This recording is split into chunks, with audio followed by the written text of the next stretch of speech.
Hi guys, and welcome back to Movies That Matter with the Viking. And some sad news broke yesterday. Joel Schumacher passed away yesterday at the age of 80 after a long, hard battle with cancer. I wanted to say rest in peace to Joel Schumacher and respect to his family. Now, I want to talk specifically about Joel Schumacher's Batman films. He directed so many other films, and look, he was a very talented filmmaker, and he gets a lot of shit. He did for years about his Batman films, but he's done other films. He's done The Lost Boys, he's done St. Elmo's Fire, he's done Flatliners, which is a very good film. He gets a lot of hate, and I think it's an injustice for him. He's a very good filmmaker, and he was a very good, respectful guy in Hollywood. But the thing is, his Batman films, Batman Forever and Batman and Robin, have their own following. They cater to a certain audience, and look, they were loved by that generation.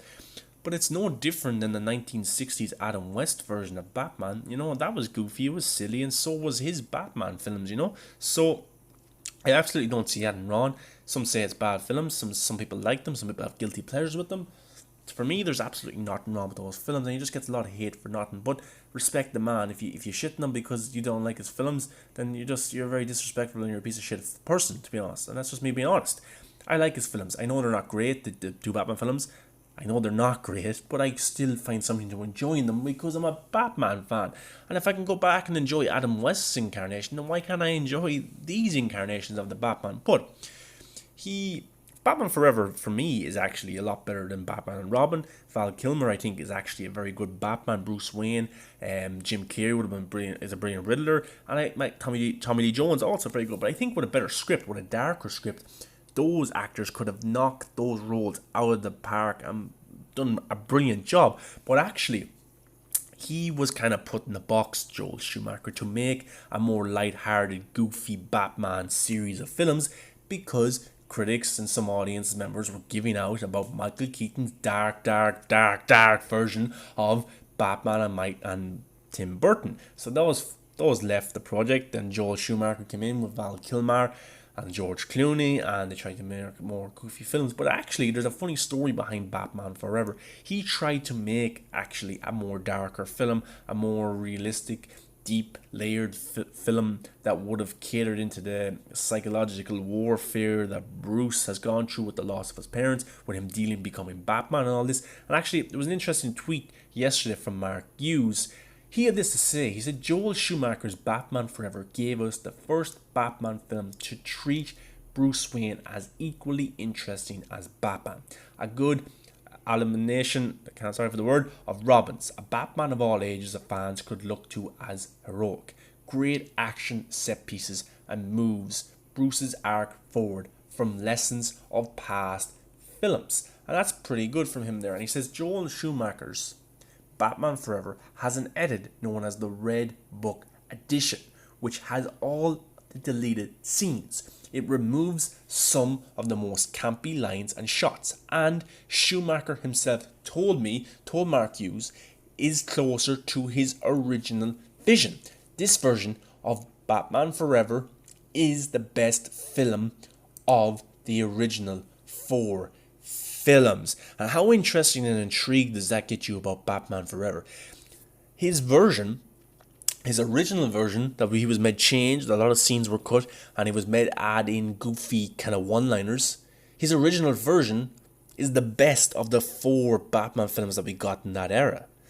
Wow, and if that's the case, man, I want to see the Joel Schumacher cut of Batman Forever. But because I don't think his version that we've seen in theaters, I don't think that's a bad film whatsoever. I think it's actually very good. There's just some goofy dialogue in there that doesn't kind of suit what they were going for, about Val Kilmer, sir, I'll get drive-through, things like that, But Jim Carrey, it's a great cast. It really is a great cast. I'm sure with a darker script, and maybe there was a darker script that they cut all those scenes out, I'd say we got a better film, better performances. And Mark Hughes' comments about Batman Forever gets me truly intrigued.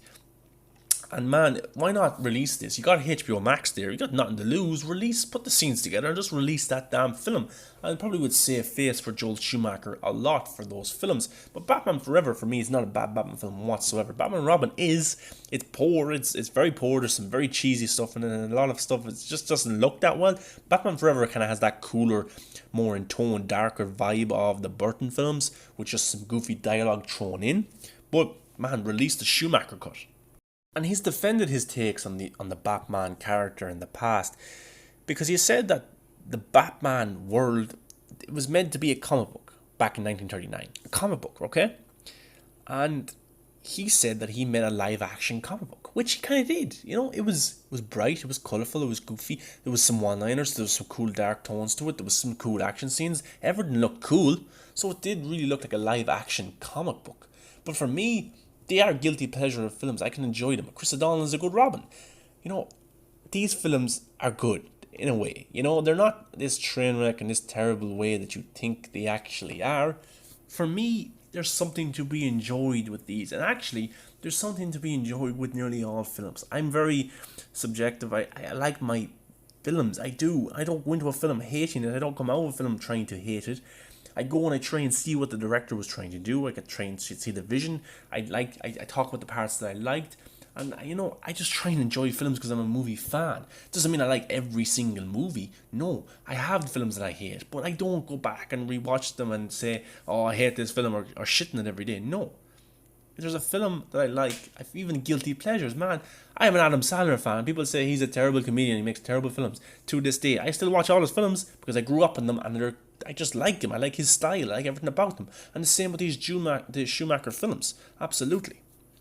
But we also know that he was hard done by with Batman Forever. A lot of scenes were cut, a lot of dialogue was cut, and things to make his version more dark, to make it a better film. Of course, the opening scene was cut as well, where a doctor goes in to check on Two-Face Harvey Dent in Arkham Asylum. He goes into the prison cell. Harvey Dent is missing, and on the wall, it's written, I think, in blood, "The Bat must die." So that's a really dark scene that was completely cut out of the film. And then we know that Tommy Lee Jones's Two-Face survived, and he ended up in Arkham Asylum at the end of the film. That was a scene that was also cut, and we got to see an image the other day that I'd never before seen image of Tommy Lee Jones in a prison cell.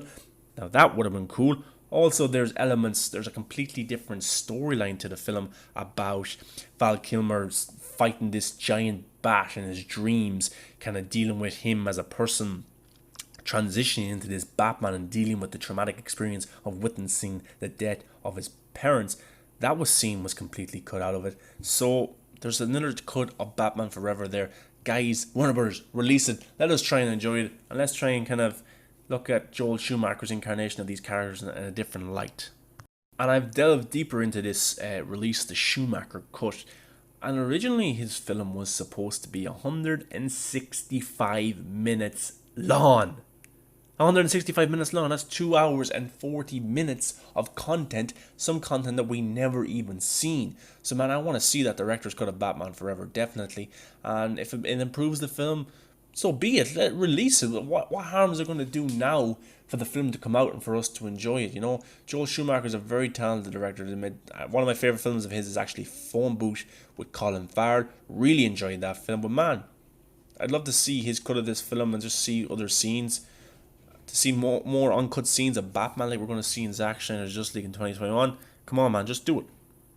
But anyway, guys, let me know your thoughts on Joel Schumacher's Batman Forever and Batman and Robin. Let me know your thoughts on other films that he made and directed, and let me know which one of your films you think is his best. Of course, rest in peace to Joel Schumacher, a very talented filmmaker of films that I will continue to watch the rest of my life, and that's his legacy that he leaves behind. Some very great, interesting, complex films, even diverse films, but that's what an artist loves, his art to live on, and that's exactly what these films will do.